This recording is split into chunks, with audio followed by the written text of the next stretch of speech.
Most writers, I think, will wonder, am I a good enough writer at one point or another in their writing life, or if you're me, on a fairly regular basis. I think it's the curse of all creative people. And it makes sense, because knowing whether you really are good enough as a writer or not is just really hard to do. Everything in writing is subjective, so you don't know how you rank against the skills in general and everyone else that's trying to be a great writer too. Self-assessment and real self-evaluation is a really difficult thing to try and attempt. In this video, I'm going to talk about a couple of new ways, hopefully, that you can think about your progress and how you rank yourself as a writer. If you've seen any of my other videos, this one might feel a bit different because for the most part I'm just going to sit and talk about ways of thinking that have helped me progress as a writer. So hopefully this can help you too. Even if you're feeling great about your writing, this stuff's still great to know. And bear in mind, I don't say this as some kind of great authority on writing, I'm just saying it to you if you're a new writer in case nobody else does. I've just come off a pretty big writing slump. I spent the last few years writing novel after novel, and then I just stopped at the turn of this year, and I've only now really started catching up again. I've started writing a new project. I was enthusiastic about the idea, I thought it had so much potential. I got 3,000 words down that I was really happy with, and then the thought hit me. Can I actually write this? Am I good enough as a writer to match this idea that I've got? This particular story feels pretty grand in scale. There's a lot of moving parts to it, which takes me so far out of my comfort zone.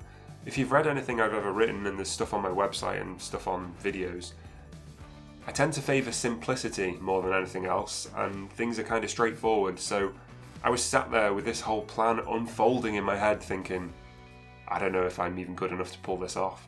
I started panicking. And maybe you've been in a position like this before where a new project occurs to you and you don't know whether you're equal with it. Or maybe you just feel like you're not good enough as a writer in general. I don't believe in misinformation on this channel. I try to be as honest about writing as I possibly can and honest about my experience with it. And what I honestly believe is that if you're having any self-doubt at all about your writing ability, or if you're self-assessing in any way, you're probably at least as good, if not better, than you think you are.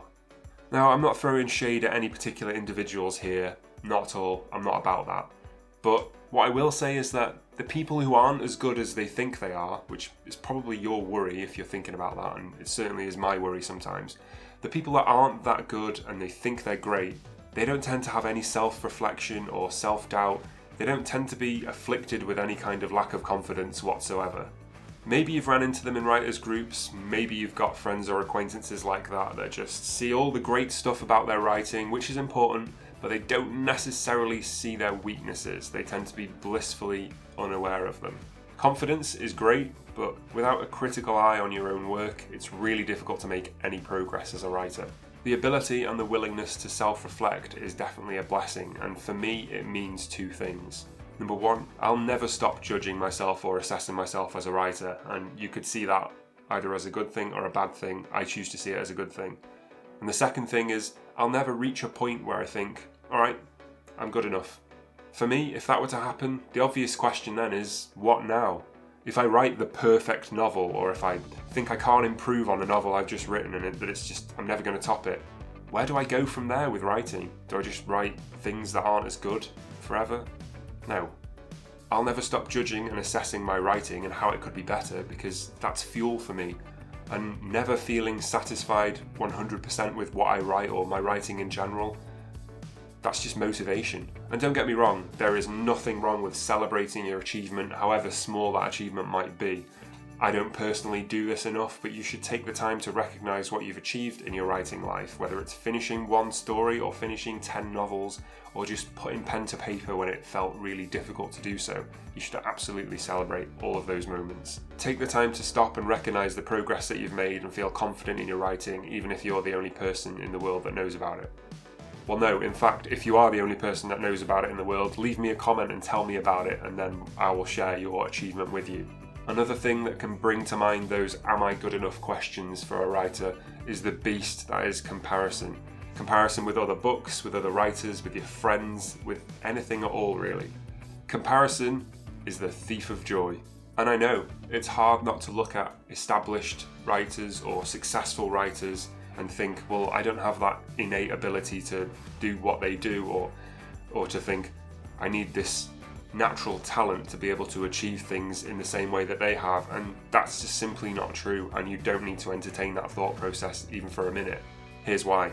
Firstly, one person's positive, great ability does not negatively affect your own ability. The two things aren't connected, and someone else's success does not mean your success is any less likely. Just because you see a friend right next to you succeed, that doesn't mean that all the success has been given out and you've been looked over. The two things aren't connected whatsoever. And the second thing, that person that you admire so much and you're envious of, they probably feel exactly the same way that you do. If a writer is worth their salt at all, then they're always trying to improve, and they will have other authors that they look up to. And it doesn't have to be judged on commercial success or awards or anything like that. It can just be reading the writing and just really appreciating what they do. They should be looking up to those people too, and I'd be very surprised if they weren't insecure about their writing when comparing to those people. But those people are just writers in exactly the same way that we are. Or, as my wife so accurately puts it, everybody poops. Those people are not heaven-sent writing apparitions that just have this genius that's innately within them. They're just further along in their writing journey than you might be or that I might be. We're all on the same road, it's just some people are further ahead than others are. You don't get jealous of the car ahead of you on the road, it just means that they left the house a couple of minutes before you did, or they took a different road to get there. Just because they're ahead of you on the road doesn't make them a better driver. It's not better or worse, the timing's just different. You know what's my favourite quote about writing in the world? I'll share it with you, because I think it's the most valuable and accurate writing advice that I've ever heard. It's by an author called Gene Wolfe. Here's the quote. Oh, hang on, that's the wrong slide. That's another one of my heroes. Hang on. Here's the writing one. Now, what is it? You never learn to write a novel. You only learn to write the novel that you're writing. Yes. And I think this can be expanded to mean any story in general, or any storytelling in general. You can learn all the different pieces that make up a story, but still every story is slightly different and slightly more difficult to wrestle into the shape that you want it. I guess I've been a little too enthusiastic in this video because I'm starting to lose my voice, so I apologise for that. Maybe it's a sign I should get to the point. So, like I did this week, if you start a new work in progress, or you're in the middle of your current work in progress and you think I might not be equal to this, that's entirely normal. It doesn't mean you're bad, it just means you're not complacent and you're doing something that's worth doing. A lot of writing advice that I see deals in absolutes. Are you a planner or a plantser or a pantser? What's your genre? What genre do you write in? Ask me those questions, and depending on how my week's gone, I'll give you a different answer. Planning some novels has worked really well for me, and it's just ruined the story with others. Ask me what genre I'm in, depends what story I'm writing. I skip around genres, I don't have consistent ways of doing things. That's probably why I've never been traditionally published, even though I've pursued it, and why now I've decided not to go down that route anymore. But that's a different video for a different time. The point is, I never have 100% confidence in what I'm writing and how I'm doing it, but I do have 100% confidence that I will put the effort in to figure out what the correct way of doing it for that particular story is, and I will make the effort to bring all that together and make it work. Kind of like this video. It's kind of a hot mess while I'm in the middle of it, but hopefully I'm making a good point by the end. And all it takes to make that story work, essentially, when you boil it down, is hard work. And hard work is available to everyone. You already have it. You've got it. You've got everything that you need. So if you feel like you're not a good enough writer right this minute, or you don't think you're equal to the story that you're trying to tell, write it anyway, because you are good enough. And anything that you don't know, or anything that you need to know that you don't have in your writing arsenal right now, you can learn, because you have that improvement mindset already. Some quick tips for helping you remember that you're good enough as a writer. The first thing is, look back at that first story that you've ever written. I did this recently in a video and learned a lot about how far I've come. The video's up there if you're interested in watching that. Second thing is, get critique. Get other people to read your stories and give you feedback on it, and listen to that feedback. And I know that's a scary thing to try and do, but honestly, it's the most valuable thing you can do. It's the easiest way to find out what your weaknesses are, because you might be blind to them.